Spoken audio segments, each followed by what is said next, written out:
In a world full of somewheres with somebodies, sometimes it's nice to just sit back, relax, and journey to nowhere with Cardboard Command. Welcome Twitch, welcome listeners. This is our podcast, Journey to Nowhere with Cardboard Command. We are Cardboard Command. We have everyone here, all the commanders here today. We got Spencer. Hey, he's doing his little salute. We got Lucas. Hey, y'all. We got Colin. What's going on? Awesome. And I'm John. And yeah, welcome to today's show. So we've got some nice stuff lined up for you today. Actually, we're keeping it pretty topical today. We're definitely not going off topic at all. We're going to be talking about M21. The spoilers are out. They've been spoiled. So let's keep on spoiling these things. Okay, can we just quickly... Okay, so first of all, spoiler alert. Okay, so if you haven't seen them, fast forward, or maybe it wasn't clear at all. So that's or maybe you know what I mean. In fact, like just fast forward to the end of the episode, where we wrap up. That way, you don't get any spoilers. Yeah. Everything else is spoilers. We're not remotely talking about M21 anymore. Spoiler alert. If this episode were an egg, it would be hard spoiled. Okay. Good. I'm glad that you explained it that way because it makes it much more clear for me. It makes it kind of clarifies. I feel bad for the for the podcast audience because they don't get to see John's magnificent hat. We're just letting you know it exists. Imagine a really cool cat. Far side. Look at that, eh? Far side. Right. Yeah. Backwards. Oh, very nice. Actually, you know what I realized? Far side, and this says dark side. What? Wow. Look at that. On theme. Dressed to impress. Is that moment where you like scripted all that to pretend like none of that was intentional, but you spent like the past 2 hours picking them out so it all lined up? I have a very quick mind. They legitimately just thought of that right now. Wow. It's actually, sometimes I amaze even myself, especially with my modesty. Yeah, just the quickest turns, John, right? Just the quickest turns. Quick mind. Just to the start. 20-minute turns. Quick mind. Luckily, I have you guys to help me out when the usual happens. I'm not. That's what we're doing. We're being very helpful. You're my helpers. That's right. This is Journey to Nowhere with Cardboard Command. It's a show about me, and I have my helpers here. Show about me and my clothes. What's up, y'all? And, you know, continuing I require. Last week we had banana shirt. Now we got Far Side, Dark Side. What's next? Nobody knows. Probably just a boring T-shirt. The best part is nobody could see you until this moment. Great. Darn right. Fantastic. Yeah. Take that. And if they're listening to the podcast on whatever directory or from whatever directory, then they can't see me at all, and they don't care, and they just want me to start talking about M21. Can we look at Lucas's video right now? So he's frozen. Oh no! Oh no! Look how funny it looks. Wait, everybody. Okay, everyone on three do their Lucas face for oh, here, yeah, good idea. Okay. Okay, 3. Oh, sorry, no, 1, 2, 3.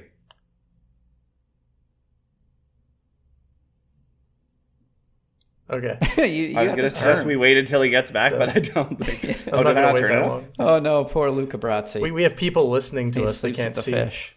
Lucas is down. Well, that's just imagine it, people. Use your imagination. Yeah. All right, so Lucas is gone. He got caught by the floods. I can't look at him while I'm doing this. All right. Well, I think Lucas would want us to go on without him instead of pose like him until he comes back. Frozen as well. Yeah. Of the two options. Yeah, I think that's the best one. Okay, so we're talking about M21. So M21 has some sweet reprints, some interesting commanders, and there are some other cards that we all like. So we're going to kind of do those categories okay. today. List the categories one more time. I completely was paying attention to Wasn't listening. No. All right. Yeah, you can't have the 4 screen on while he's frozen like that, unfortunately. Oh, that's So way she goes. All right. So we're talking about M21 reprints, commanders, and the cards we like that don't fit into those other two categories. Yes. So kind of the leftovers. Yes. All about the leftovers. What do we? All about the leftovers. What's going on? All right. Here? So Does anyone want to get us started with reprints then? There's a big list of these. I feel like Spencer's best for reprints. I'm down with the reprint talk. Yeah, all right, let's do it. I think it's worth checking out some of these. I made a list of not all the reprints, but just there's the ones that I'm thinking are pretty cool and worth checking out. The first, great for Commander, right? Yeah. The first major ones, unquestionably, everybody knows it. Everybody saw it. Grim Tutor is back. Bow, bow, bow, bow. Bow, bow. Yeah. Yeah, that is huge. Still expensive, but bow, bow, bow. Yeah. Anyways, whatever. Hey, man, if they keep those reprints coming, then that price will start slipping. That's what we want to see. People can start affording it, slotting it in decks. The danger of that, of course, is the fact that it's a tutor, and tutors are very, very powerful. They automatically increase the competitiveness of your deck in a way, unless you have nothing good that you're searching for, in which case, have fun with your tutor. But from there, I mean, that's self-explanatory, but from there we also have, and this was coming, everybody saw it coming eventually, Azusa, Lost But Seeking. What is she seeking for? Well, she's seeking for 2 lands from your hand because that's what she does. She allows you to play 2 extra lands from your hand. She's 3 to cost. I believe she's a 2/2. She's a 2/2, right? I have her somewhere up here. No, she's a 1/2. She is a 1/2. 1/2, and you don't stop. Green. 1/2, but you don't stop. Thick flavor text, which you can always appreciate if you like that story. And I've already bought a copy of her because she already dropped in price. It was wonderful. That's awesome. She's dope. She's a dope card, no question. I don't think I care about her as a commander personally, but she's awesome card. She's a slot in for sure. I mean, some people actually do run her as commanders very successfully. I said that very weirdly. Very successfully. Yeah, that was. Yeah. Yeah, she's a great slot in. Orator.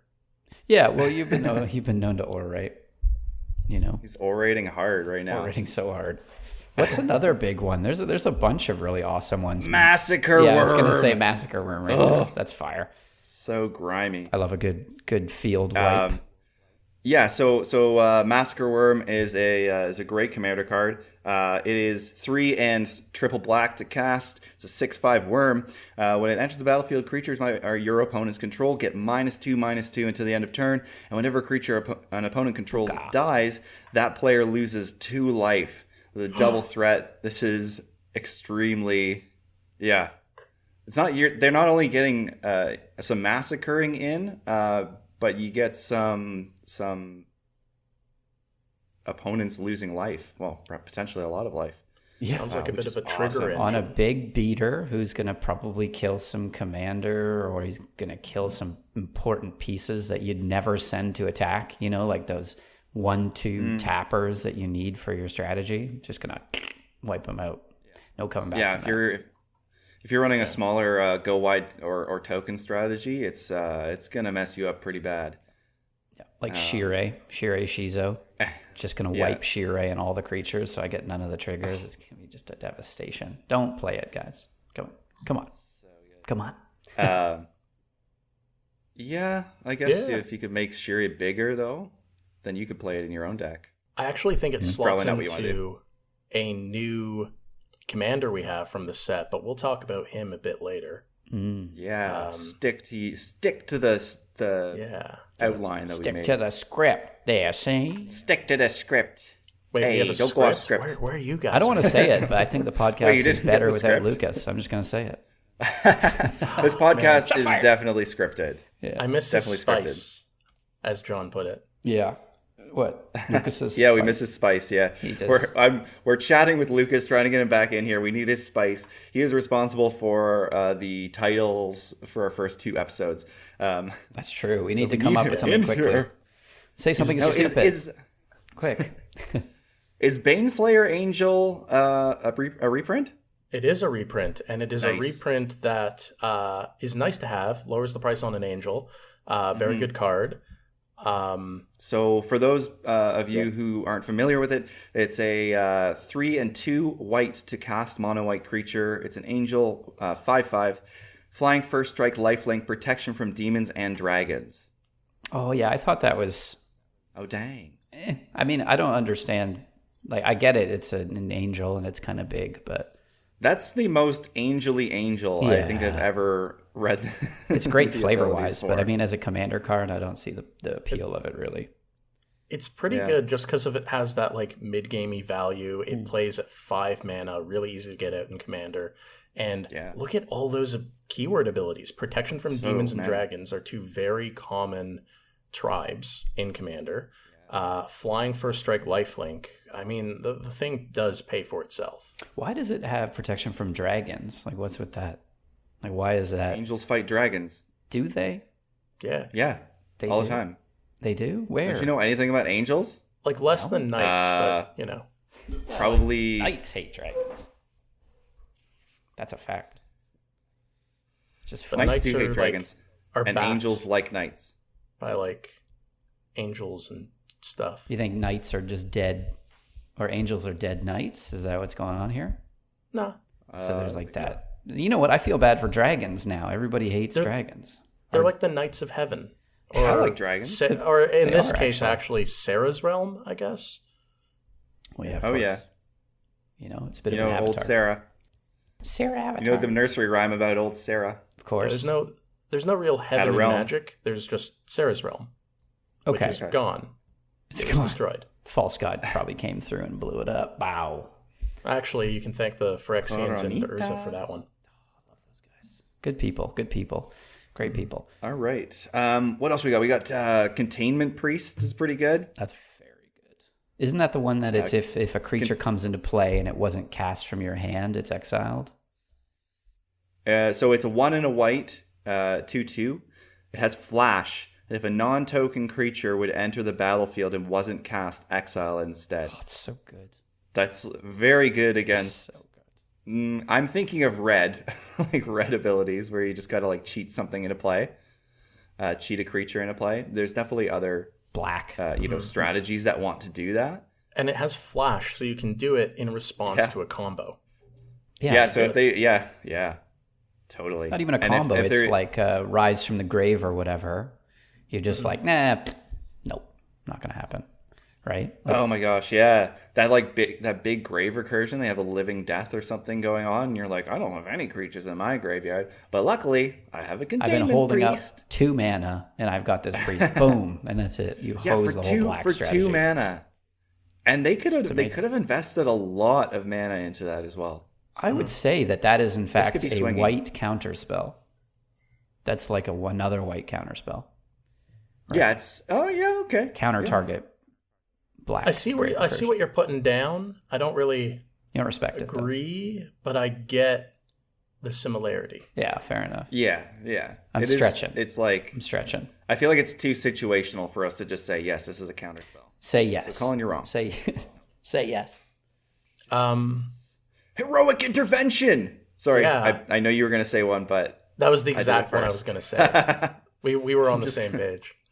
That card, I've been waiting for this card to get reprinted for a long time. I don't know about you, but it is good in Commander. Yeah, it's a card I want to have in a bunch of decks. I mean, I don't think the price is going to go down that much, but it's not terribly. It's already gone down. It's not super expensive. Like, it's expensive, but it's not like outrageous. Yeah. Like, I could get one of those and feel comfortable about that. Yeah. I think it is already dropping. On TCG Player, it's already going down to like $5 American. It's pretty good. That's very good. Yeah, definitely drop a bit.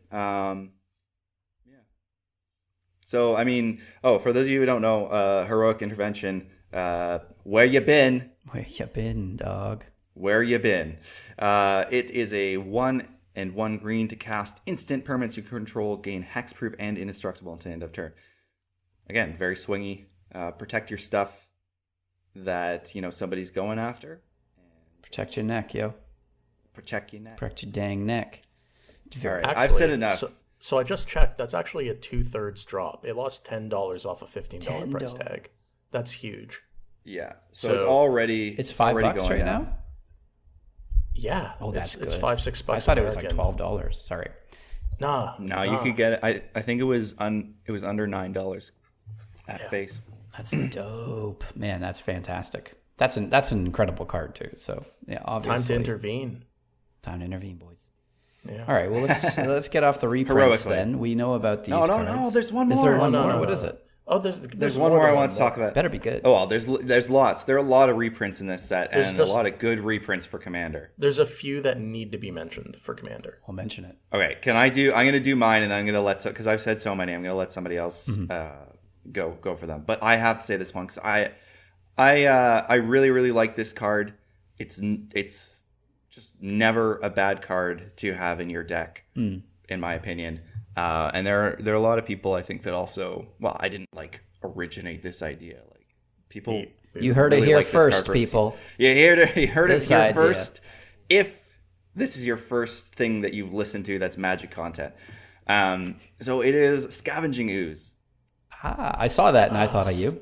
I was like, oh, yeah, John. Scavenging Ooze is a great card. It is 1 and a green to cast as a 2/2. You can pay a green and exile a target card from a graveyard. If it was a creature, you put a +1/+1 counter on Scavenging Ooze and gain 1 life. Graveyard hate is great. Having something that you can make bigger as the game goes on and kind of has that modular ability. In green, you might have some mana left up at the end of somebody's turn. You could exile a bunch of creature cards, gain 5 creature cards, gain 5 life, and then have a 7/7 Ooze on your turn. Yeah, it's a great mana sink, isn't it? It's a versatile, very good mana sink, and watching out for that, or setting up your graveyard hate as well, right? Because graveyard strategies are powerful if they're left unchecked. I hate graveyards too. I hate it. We all have so much graveyard hate. No, we barely ever play it. It's sad. You play probably the most graveyard hate, John.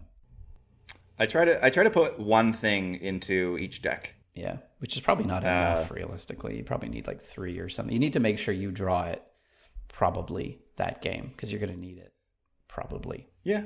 I mean, it depends on your meta. We actually don't play a lot of graveyard strategies. I think I play the most graveyard strategies. Yes, for sure. So, yeah, hopefully you guys don't take my advice and don't start playing graveyard. That's the next, because I really like graveyard. In our to be really like recursion. That's the next place. Yeah, all of my combo-y or slightly upper shelf decks tend to have some sort of graveyard interaction in it, just because I find that people don't seem to slot in much hate for that. I mean, usually, they'll throw in maybe a couple cards in not just in our meta, but outside of it. But you don't see a heavy amount of it. So, I think that's very fair. It's a true thing.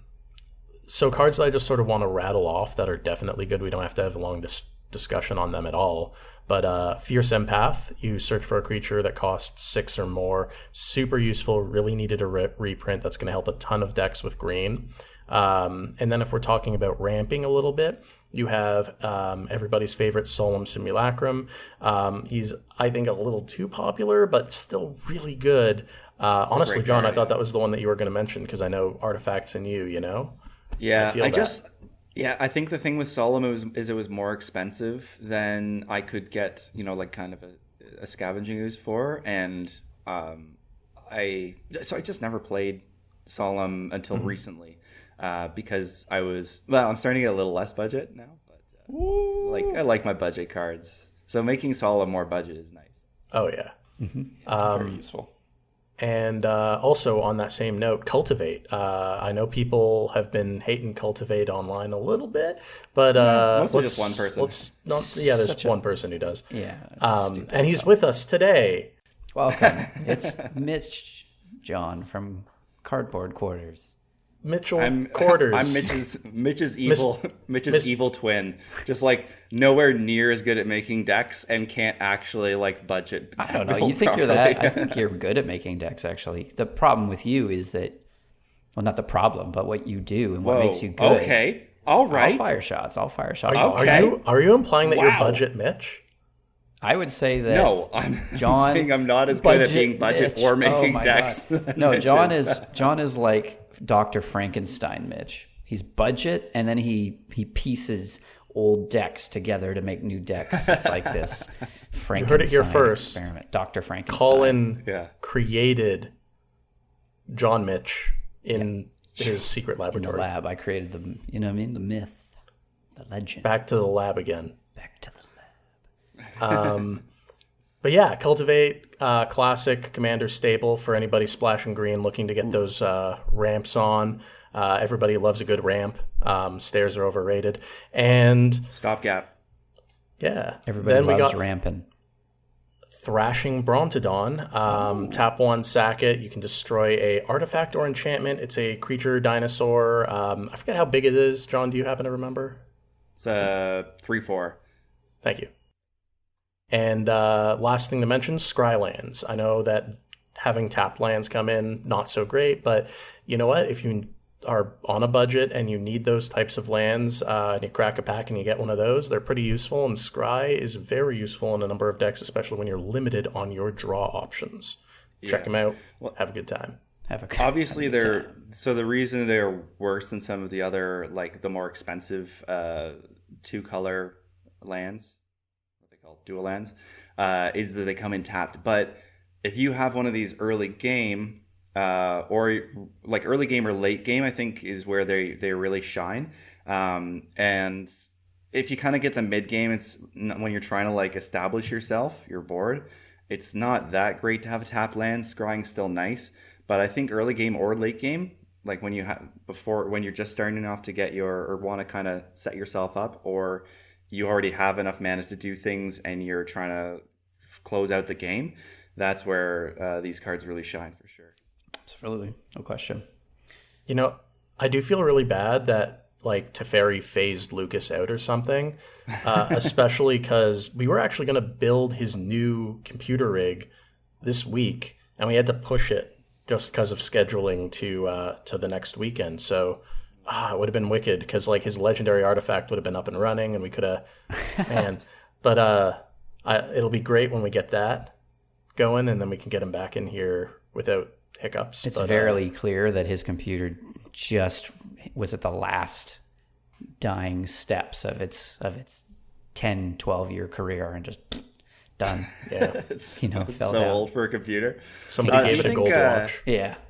Gave it a gold watch, baby, which means throw it in the garbage. So. I think if Urza was like living in today's society, as just you were talking about legendary artifacts, I was like, Urza. Do you think Urza would be like, would he be all like humble and doing, like some job where he's like, just helping out people every day, like fixing, like making their computers last longer so they don't have to pay all their money for computers? Or would he be like some tyrant with giant constructs attacking? I assume he'd work for Tesla. It's okay. Or something. We can do the news. Oh we my can God. do the news. Oh my It's all right. He's yeah, back. let's we can start. All right, we can take start, your spots. guys. We can do the news. Yeah. It's okay. What the hell happened to you? He You were phased gone back forever. in. Oh my god. It's his upkeep. You know what they No, say, it's his man? turn. Oh, man. No, I don't know. We're here. I hope we can get through the rest of this. I'm so sorry. It was This funny. is We exactly made fun why- of you. Your face when you left was just like, Yeah. and it was just frozen like that for like 5 minutes. So we all took turns posing. It was great. You're perfect. Your perfect timing here, Lucas. We're just finishing off talking about the reprints, and what are the big ones? What do we think is cool? And then I asked everyone if Urza was around in today's society, what would he be up to? I think he'd be horrible. I think that's the last thing we'd ever want. It's some person who'd like design the scariest technology we've ever seen because they don't have any like ethical limits. Yeah, he'd go on trial for war crimes without question. Yeah, We definitely all have like some kind of nanobots gone wrong inside our bloodstreams. right. Yeah. Interesting character, horrible person. It would be exactly like Terminator, right? We'd have to go back in time and kill Urza. Like that's what that would be. Or I guess That's actually, you know what? I was gonna go with that. I'm like, that's probably that's the pretty best. much it. That's Oh my probably God. the best point you could Guys, 100%.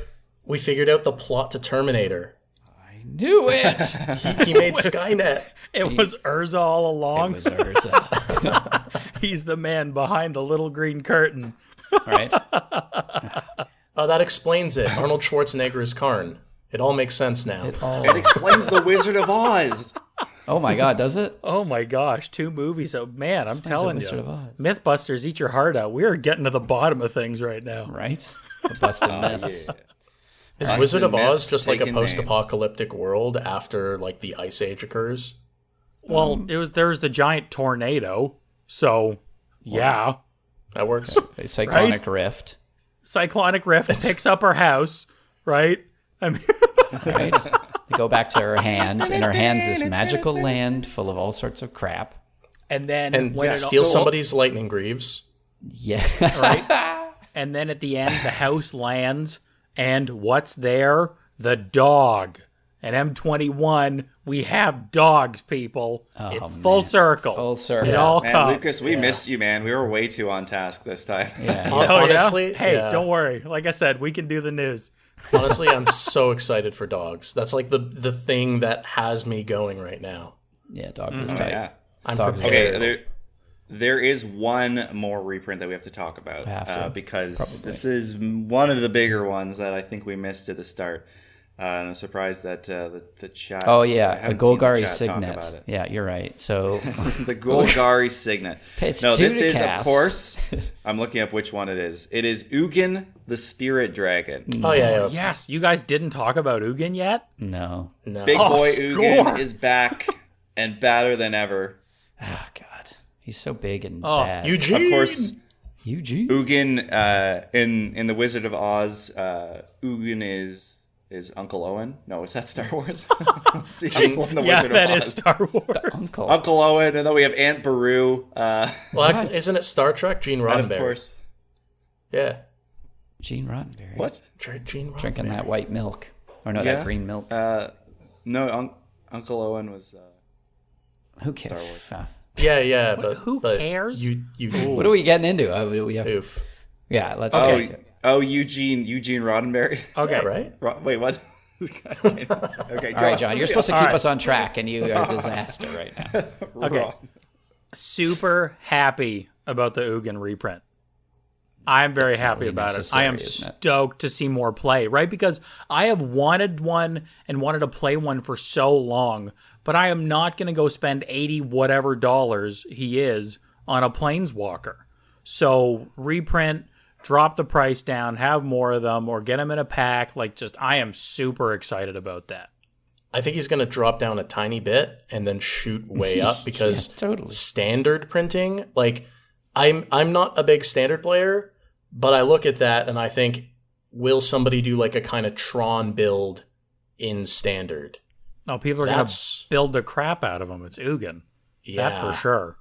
That's that's devastatingly powerful for standard. Wait, let's just see what Ugin does. Well, all right, so Ugin the Spirit Dragon, 8 to cast. It's got 7 loyalty coming in. +2 is deals 3 damage to any target. -X. Exile each permanent with converted mana cost X or less. That's 1 or more colors. Mm-hmm. That's some powerful removal right there. Mm-hmm. -10, you gain 7 life, draw 7 cards, then put up to 7 permanent cards from your hand onto the battle. Okay, so what it is So a awesome. board wipe, basically. That's what Ugin is. I don't think I've ever seen him do anything else other than come into the field and wipe it. Right. Yeah. And Once you got doubling season. He's a board wipe who, if you can board wipe at a low enough price, will stay on the board. Yeah. And keep dealing 3 damage to anything that comes in. It's control. It's devastating. It can be played anywhere. Mm-hmm. Yeah, it's the only colorless spell in the whole set. Non-artifact. Really? Yep. Oh, Yep. Interesting Only one. fact I know. by That was Lucas. cool. So Lucas There you was go. obviously doing research. He got cut out, and he's like, "Let me find out a fun fact." Yeah. So when I come back, Lucas I'm wasn't having. He wasn't having technical difficulties. He just wasn't ready for the Come on, episode. there's gotta be a fact. Dude, you know what's Do some funny? research. I am the most ready for this one of all of them. I have a bunch of stuff here. Oh man, 100%, which is what's really Okay. funny. Awesome. Ugin is like a truffle.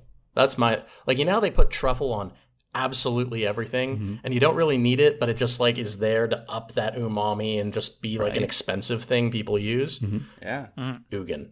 Right? It controls the plate. It comes out, it devastates the plate. Then it controls the plate. As you're trying to eat, it's controlling it, boom, boom, boom. You know, and then at you the got end, your little dip, you got your little drips of little drips of truffle oil around the plate, and just I hate controls truffle oil. My problem with truffle oil, it's so dominating on the senses that to me it takes away from the food. Okay, right? so is truffle too oppressive for truffle's too oppressive for the restaurant game in general, and then Ugin's too oppressive for Commander format. That's so funny. Yeah, Ugin. He's the rare mushroom of Dragon Planeswalkers. Right? Wizards had to smell the ground and dig it out. Also, too, and this is so funny, in M21, one of the new blue cards, Truffle Sniffing Pig. Yes, I saw that. Right? I saw that. I like it. It's so I like funny. it a lot. It's all connected, man. It's all connected. All right, you dudes. see, it's all coming together. Now this pig can find Ugin. I doubt that's how it works, but either way. Yeah. Best friends. That's actually a tutor. You get to tutor Ugin onto the battlefield when you play that pig. Right, you can now. Watch the rules change. You see rules changes we need coming to out. move on. Yeah, we're talking too much about stuff that people already know about. What are you talking about? Fine. We're just talking about the reprints. We got to get into the good stuff. 100%. The good. Yeah. The new kids on the block. Let's talk about our new commanders. Wow. Mm-hmm. Oh, commanders. Okay. Let's move on to the marshmallows in the Lucky Charms cereal we are about to discuss. Can we at least? Can I just throw the first one out that we need to connect to our pilot episode of the podcast? Because in case, like everybody, all our fans, in case you guys don't realize, Wizards is listening. They listen to this podcast. Our podcast influences new cards, and they put them out instantly, right? Listen to this. First episode, we talked about White falling behind and needing card draw. Well, what is the first card that was spoiled in the set? Mangara the Diplomat. Young Mangara. Right? 4 to cast, legendary mono white human cleric. He's a 2/4 with lifelink. Whenever an opponent attacks with creatures, if 2 or more of those creatures are attacking you and or planeswalkers you control, draw a card. Whenever an opponent casts their second spell each turn, draw a card. We asked for it, bam, in print right away. White card draw, love it. Mm-hmm. I'm really sorry, but I gotta admit something. That was me. I snuck into Wizards. I went into R&D and I wrote this down on like a scrap piece of paper and left it on Maro's desk. And then he picked it up and he's like, "Oh, I had a great idea. I don't remember writing this." And then he made a card. Yeah. What? Yeah. Wait. Spencer's handwriting also isn't that good. He actually gave the name for the card as well. He said, "Man, gotta get green on some this card draw in white." Instead of man gotta, the person saw Mangara. They're like, "Wow, I must have thought of a really cool card name." And I don't know why my handwriting was so terrible, right. But hey, we got a new card. Yeah, just pretend that wasn't a character before this. It was entirely. Well, yeah. I mean, the whole Terminator thing going back in time, it's all possible. Yeah, that's true, especially this is all big. We're talking big pharma, okay? And we're talking deep state. This is bigger than WotC. No. This is way bigger than WotC. This is some Doctor Who stuff. This is Spencer different. Only knew to make Mangara because it already existed. But he was actually the one who had to go back in time to create Mangara. So where did it start? You heard it here first, folks. Grandfather paradox, bootstrap paradox. We are going in circles. Ooh. And you know what? Grandfather paradox? Okay. It's like Futurama. Okay, circles. Wait. So you're telling me Wizards doesn't listen to this podcast? Yeah, good point. Correct. Spencer. That is we had a great. That is a good thing. That is much less likely than the scenario we've just outlined. Okay. All right. Good. That was all. I was concerned for a second. I'm like, hang on. Don't you take all our power and influence. on the game. So much power and influence. But what's really interesting, great card. Is that we record these episodes kind of a week. Like when you see them, I guess you're seeing them live, but then you see them on YouTube. We record them a week before release on YouTube. So, and you listen to them on Spotify service. A week after we record them. So we're even a week earlier than release. You know what I mean? So for our predictions, a week and a half actually. Yeah. So we we had visions. We were doing vision quests. We saw this white card, fevered visions. Okay, go on. We have a lot to talk about. So for me, Mangaro, the best thing about this card is it keeps that flavor of mono white, right? We're not in mono white. We're not going ahead. It's a great equalizer. We are, if you're doing something bad to us, we'll draw a card. If you're doing something to try and get ahead, we'll just draw a card as well. It's white card draw. Sorely needed. Sweet. Yeah. Nice. Thanks for getting us started there, Lucas. Okay. So, what is up next? What are people pumped about for commanders? If we're talking about I think I know who you're going to talk about. You do? Because there's 11 to choose from. That blue one's stupid, I think. But if Spencer loves it, I think that's the first one you're going to talk about. Oh, Baron. I wasn't actually going to bear in mind. I wasn't going to talk about him. I was actually going to talk about Kervek the Spiteful, who most people are saying is underwhelming. And 4 to cast, 3/2, -1/-1. With the amount of power we've seen pumped out, I totally get that. I still think it'd be a lot of fun to build around. It's like half the -1 power of a what's her name again? Lucas Elish, yeah. Elish Norn. However, it hits your field too, and that sounds like a bad thing until you remember that there are cards in existence like what's it called again? Heartless Summoning, that are very useful for just going off and going infinite. I think that there's some build opportunities there for that, as well as some just really cool tech if you want to like put a Helm of the Hosts on and just keep giving -1/-1 to stuff. There's a little bit of fun, and also it's a reference to an old card that started way back when the character actually started in Mirage, and is a old antagonist for Teferi. Kind of cool. Yeah. Cool. Sweet. Very interesting. Wow, and there's a lot of flavor in this set. And that's a mono black commander, right? That's right. Yeah. Yeah. Okay. Shout out to Teferi. And that's cool that they brought that out while they did a ton of Teferi stuff in this for blue. Yeah. Yeah. Let's just, although quick for me, the biggest thing for this was reading the flavor text.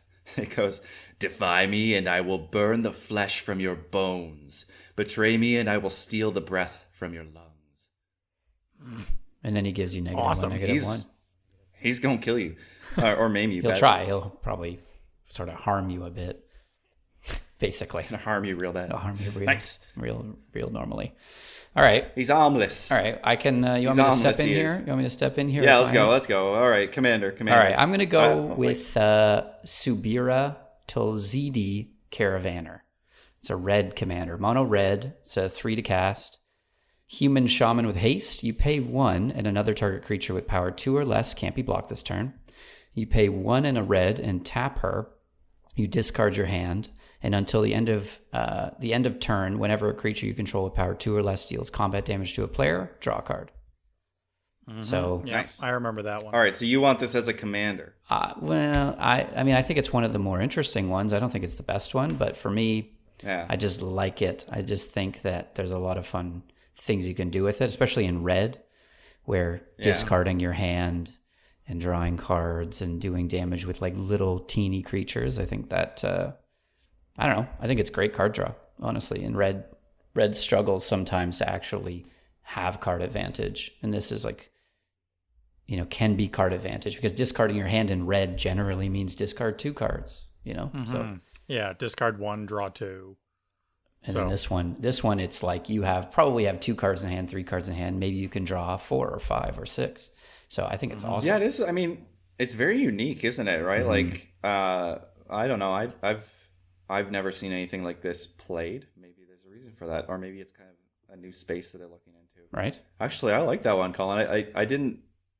I didn't even take a second glance at that. I was reading through them, but I like. Well, you have to think, if I was to slot it into Winota, for example, you're going to have 10 1/1 tokens, so you can pay 3 and draw 10 cards, or you can make a really dinky creature unblockable this turn, and then maybe pump it during damage or something. I don't know. I think it's interesting. I think it's cool design space. When you've got cards like that, like Winota's playing cards for you, so you don't need as much of a hand because she's upping your combat so much. It's like you can afford to do that.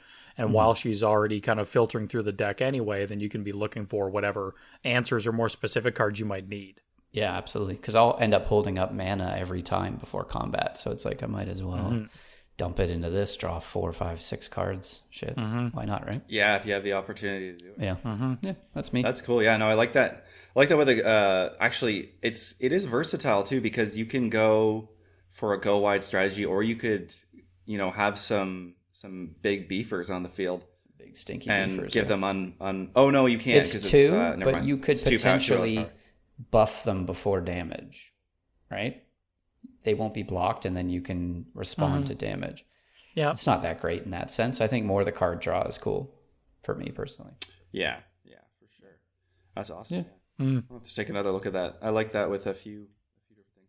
And of course, we're going to talk. I'm going to start us off with our new goodest boys on the block, or goodest girls, or goodest animals. Rin and Surrey, inseparable. This is a legendary creature, dog cat. It's 1 and Naya to cast, so that's red, green, white. Whenever you cast a dog spell, create a 1/1 green cat creature token. And whenever you cast a cat spell, create a 1/1 white dog creature token. You can also pay Naya, tap this card, and Rin and Surrey, the inseparable, deals damage equal to any target. Damage to any target equal to the number of dogs you control, and you gain life equal to the number of cats you control. It's a 4/4. So, I mean, this is fun. I like this. I like the fact that they have dogs in here. I like that one of the dogs has a beard and armor, and is the leader of the pack. That's not on this card. This is a different dog in the set. And it's kind of exciting to see where they might go with like dogs and cats in the future, I think. Yeah, this is cool. Great. We're going to see a lot of decks with this paired commander. I think it's neat, man. It's just fun. And just like of bringing dogs in as another like tribal like group that you can play. Like that is awesome, man. A lot of people were excited about it. I think it's fun. I think it's going to be great. As someone who doesn't really want to make a cat deck, I am probably not going to build this, but I am going to find some commander that I will use as my dog tribal commander. I just love that that's a tribe now. Are you going to call it Who Let the Dogs Out? We can do that. That could be a thing. I could do that. Yeah. You have to. 101 so Dalmatians if I have partner. There you go. Make it a white and black. Make it an Orzhov dog. You need a companion, though. I do also want to shout out Olive in the Sky. Thank you for the follow. For anyone who's listening to this on any platform, check us out on Twitch for the follow, YouTube for the subscribe, and also you can find us on Spotify if you are listening to us there. Or wherever you listen to your podcast. Yeah, pretty much. And we love to see any reviews you have on there as well. It really helps us out. Absolutely. Okay, I think it's time for us, because we're running short on time here. We'll have time to get into M21. There's lots to talk about with M21. And so let's move into just a bit more of a free-for-all talk about M21. What cards do we like? Could be commanders, could be other things, could be reprints. Oh, so many good cards. New things going on. Let's go. Take it away. Well, somebody. You know what? Can I actually jump in on this quick? Because you know what? Yeah. There are a bunch of new stuff, but there is a bunch of old stuff too. And I know you guys were talking about reprints. Just a couple things I wanted to go over. What I noticed going through, because they did, if you haven't checked it out yet, they did spoil the whole set It's on the Magic website now. Any listeners, if you haven't taken a look, go take a look. So for each color, they put out a new 3-cost commander, a new 4-cost commander, which I thought was neat, having that availability in all of them. Each color also had their own planeswalker and had a bit of a theme around that planeswalker. So some I liked and some I didn't, because, a bunch of them we have, if not all of them, we've seen before, right? White had a Basri Ket, who's all about Soldier Tribal. Blue has Teferi, which I'm super stoked about. The Teferi cards look awesome. They're my favorite in the whole set, I would say. That art is definitely the best of the right? the planeswalkers. Oh, so cool. Green does Garruk, and I liked this Garruk. Red does Chandra. And here's the thing. I think Chandra's super overdone. That's like the 9th or 10th Chandra planeswalker now. And then black did Liliana. Also, I think super overdone. Like, they're great, but it's just, how many mono black or mono red planeswalkers? Like, I don't know them all really well, but besides Liliana, you've got Crick. Like, what other mono black planeswalker comes to mind, really? Like, Davriel, who does not get enough love, does not get enough printing. Very cool idea. Let's remember that was created by Brandon Sanderson, one of the legendary fantasy writers of our time. Exactly. Wait, who was this? You cut out there for me. Brandon Sanderson. No, who the card? Oh, the card is the Planeswalker is Davriel. There's one card for Davriel as a Planeswalker from War of the Spark. Nice. Obnixilis is another one. Sorin. Yep. Markov. Yeah. Sorin. There we go. Okay. So, a handful of them, but still, me personally, I've seen too many Lilianas. Agreed. So, fully, yeah. That was how I felt with that, right? Once I see Chandra, I'm like, I don't even read it. Right, exactly, yeah. And then, of course, the colorless was Ugin. So, honestly, I've seen too many planeswalkers in general, but that's an issue to talk about in a future episode one day. We'll get to it. Yeah. Ooh, that sounds good. Yeah. Nice. Yeah, because we don't have much time if we want to cover the new cards, because we got some heaters. Yeah. All right. Okay, so who's going to go here? We're going to have... So, Lucas, you waited a bit there. We can come back around to you. How about Spencer? Looks like he's poised. He's poised. On the edge of his seat. Yeah. Poised for the boys. So there's actually like 2 that I really want to mention right now, if that's cool. It's not. Yeah, ouch. Just get to him. Do it. Let's do it. To it. All right, so obviously Teferi is a big deal. That's the one that I definitely wanted to get to first, because Teferi, Master of Time, is the thematic card I have been waiting for. Teferi has been one of my favorite characters since I started playing Magic in 97. And the idea that you can activate loyalty abilities on other turns, on any player's turn, it's powerful, no question. Brutal. But the way that they built it in to work with the card is so cool. And phasing is on the card. Mm-hmm. I love phasing. A lot of people love phasing, and it's powerful. This is the most Teferi that's ever Teferi. It really is. Yeah. It's the Teferiest. Can I ask a question? So I've read it. I just want to make sure that I know the rules. If it's a 4-player commander game, you can activate it 4 times. That is correct. See, that's garbage. That's broken. That's bull.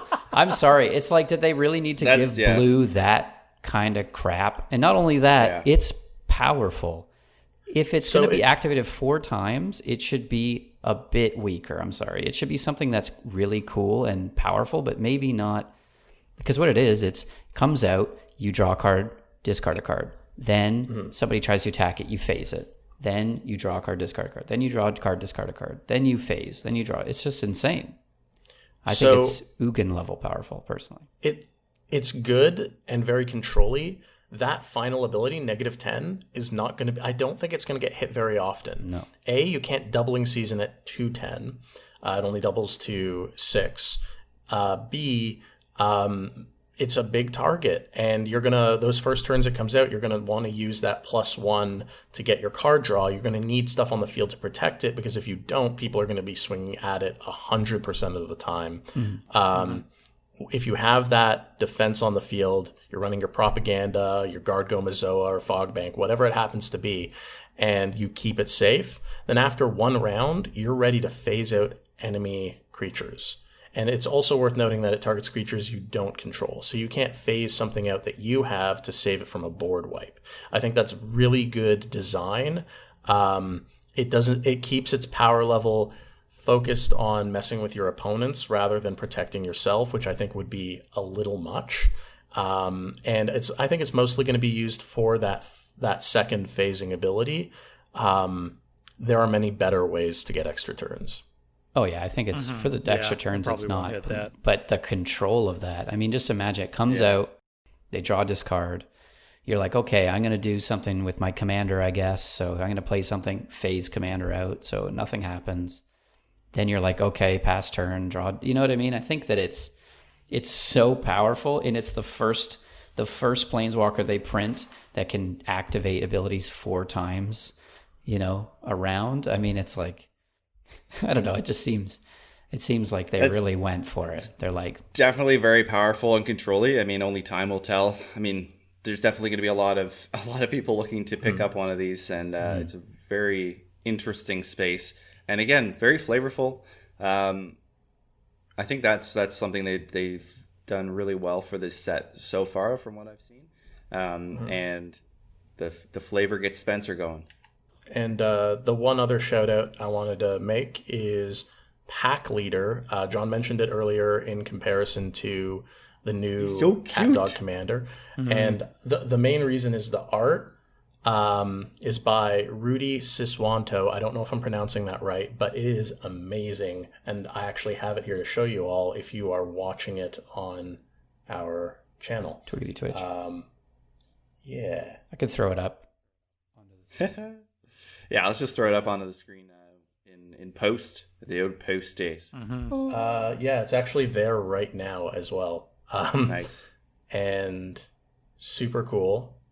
And other dogs get +1/+1. Pack Leader, whenever Pack Leader attacks, prevent all combat damage that would be dealt to dogs you control. It's a 2/2 for 2. Really cool dog lord, really. Yeah, he is a tight dog. Dog lord. Tight. It's very tight. Cool. I might pick up there. So yeah, there's lots of cool stuff going on. We've got Shrine Tribal. Yeah, that was the one I wanted to mention. Yeah, very cool. Shrine Tribal. So maybe I'll let you touch on that later if we have some time. Sure. But people can find out tons about Shrine Tribal. You play shrines, you get things for playing shrines, and there's a 5-color shrine that does shrine things. Fiery Emancipation, dealing triple damage. Oh, beautiful. Red. I think red got some of the best cards in the set, personally. Red is cleaning up in this set, and actually, so there are a few combo pieces for red now. I like that red's getting into. Yeah, I think I like the flavor and a lot of what different colors are doing, but I feel drawn to red in this set. Just for some of the nice stuff that's going on. Double Vision is an enchantment. When you cast your first instant or sorcery spell each turn, copy that spell and you may choose new targets for the copy.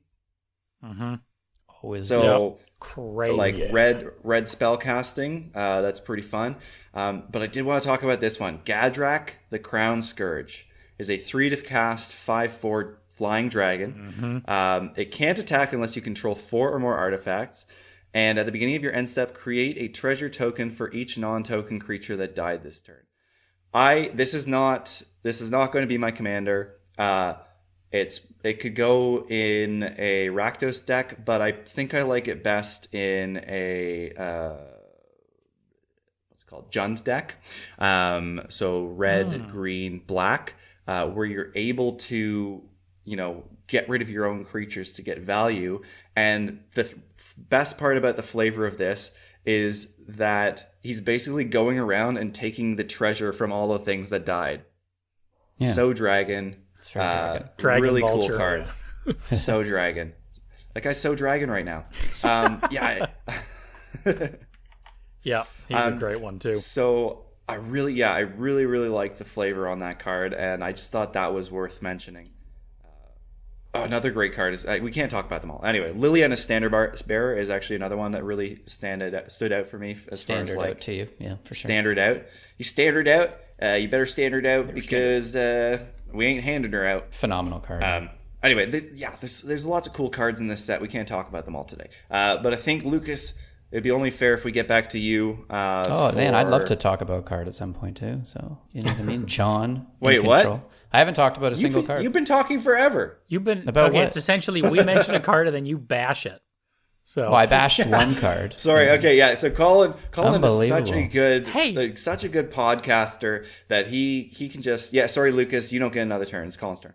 Well, we can have more turns. Just let me have one turn. You crazy son of a gun. Okay. Just go and then pass the turn. Seriously.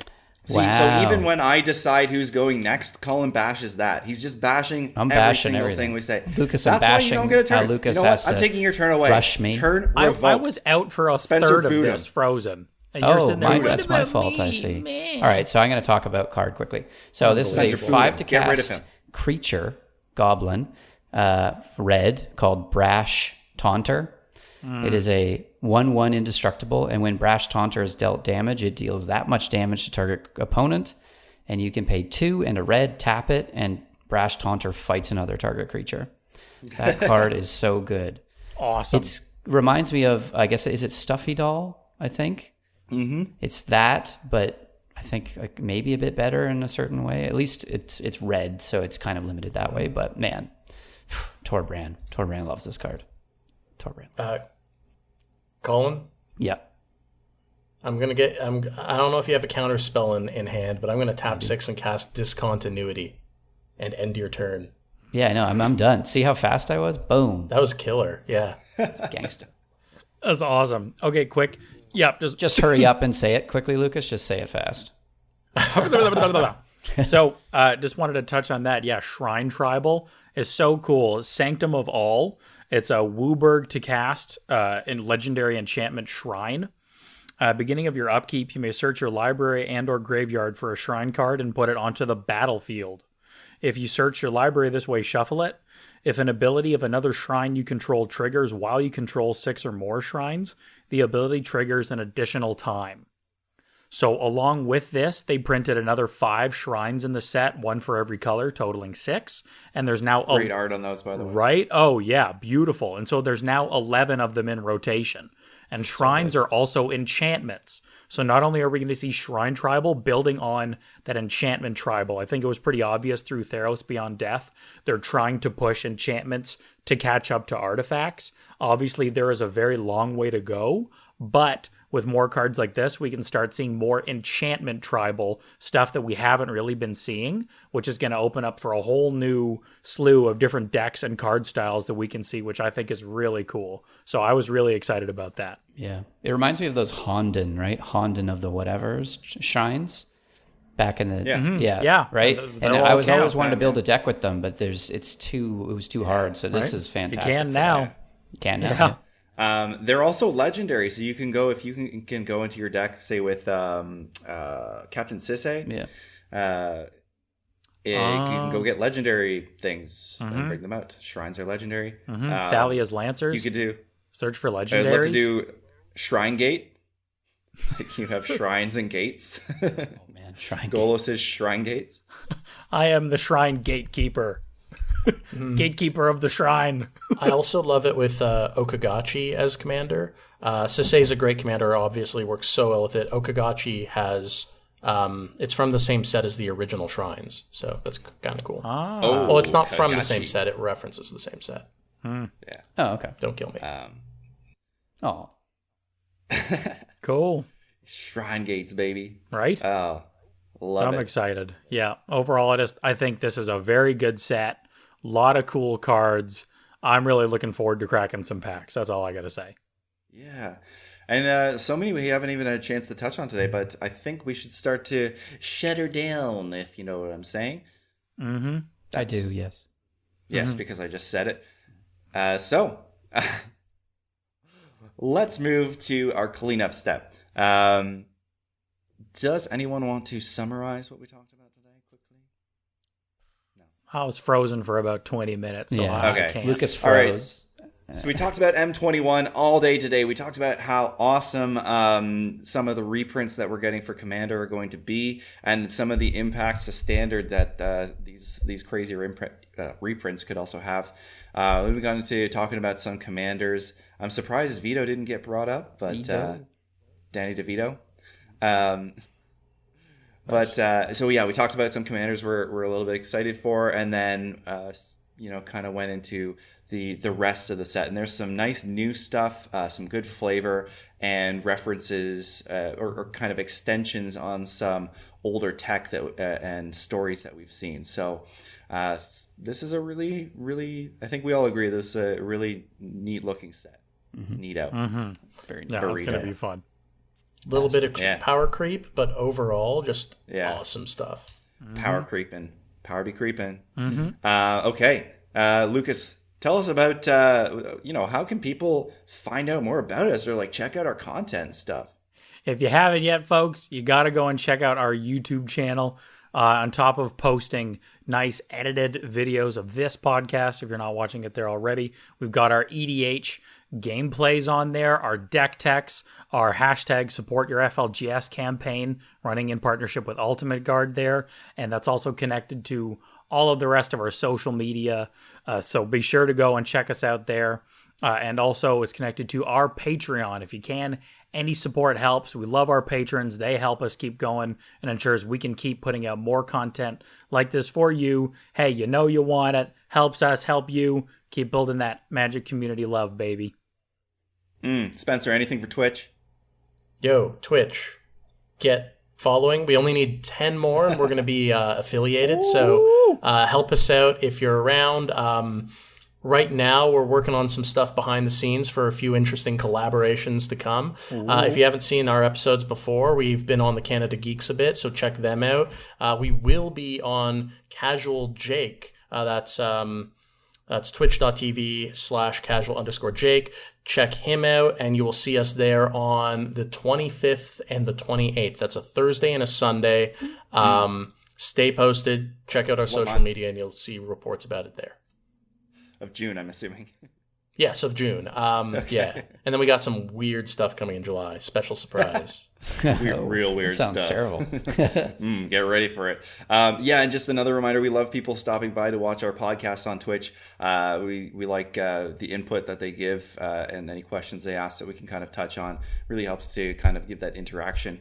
We all want interaction in our decks, and this show is our deck. So I don't know where I'm going with it. Showing you our decks. That's deep. That's deep, man. Anyway, remember to please write us a review, comment, whatever, for whatever service depending on the service you're watching or listening to us on. And as always, keep on slanging, you suckers. Ooh, wow. Yeah. We're out. Transition. We're out. We're done. Sucker. Woo. Phasing out. Music for this episode was adapted from the song Wholesome by Kevin MacLeod. Further attribution information can be found in the episode description. If you want to support our channel, review, comment, or become a patron, you can also check out our EDH gameplay and other content on our YouTube channel.